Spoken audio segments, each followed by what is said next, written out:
হত্যা করা হতো, তাহলে আপনি কি বলতে পারবেন বলে আমি সারেন্ডার করবো?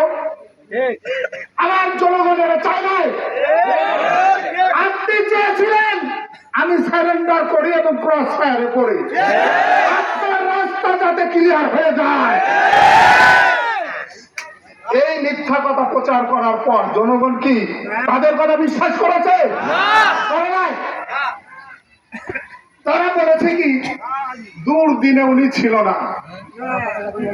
আমি নাকি দুর্দিনে ছিলাম না। 11 সালে নির্বাচনে জিতলাম, আওয়ামী লীগের শাসন আমল, সেটা কি দুর্দিন ছিল না? দুর্দিনে সকল চ্যালেঞ্জ মোকাবেলা করে আমরা জিতলাম। এরপরে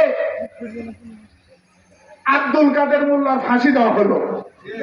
পাবনা জেলার কোথাও জানাজা দিতে পারে না আমাদের সংগঠন।